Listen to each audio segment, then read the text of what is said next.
안녕하세요. 이번 주 공부한 내용을 정리해서 공유해 보려고 합니다. 이번 주는 경제 흐름과 산업 분석 두 가지로 나눠봤습니다. 먼저 주요 뉴스 흐름부터 정리해 보겠습니다. 첫 번째, 미중 고위급 무역 협상. 런던에서 무역 회담이 열렸지만 실질적인 진전은 없었습니다. 히토류 일부 수출 재개 루머가 있었지만 결국엔 환율, 관세 등 주요 사안의 논의조차 되지 않았고 일반적인 틀 수준에 그쳤습니다. 두 번째, 글로벌 성장 둔화 경고. 세계은행은 2025년 글로벌 GDP 성장률 전망을 2.3%로 하향 조정했습니다.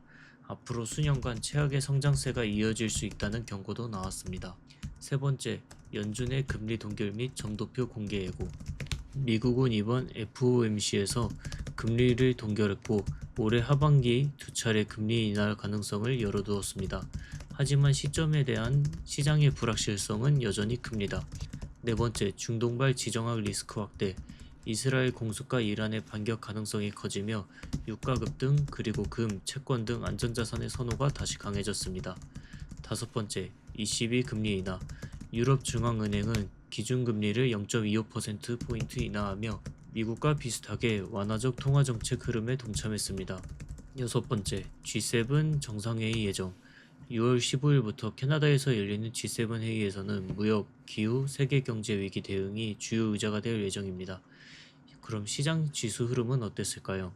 코스피는 전주 대비 플러스 2.9% 상승, 코스닥은 플러스 1.67% 상승하면서 외국인 중심의 강한 수급이 들어온 한 주였습니다. 전략적 인사이트와 연결 분석은 표로 정리해 두었습니다. 화면을 잠깐 멈추시고 체크해 보셔도 좋습니다.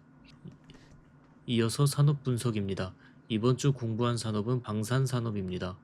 방산산업은 국가 안보를 위한 무기 방어체계 개발과 제조를 하는 분야로 정부, 해외 정부, 일부 민간이 주요 수요처입니다. 대표 기업으로는 하나에어로스페이스, 한국항공우주, LIG 넥스원, 하나시스템 등이 있고 정책 수혜와 지정학적 리스크에 따라 수출형 실적 성장을 기대할 수 있는 산업입니다.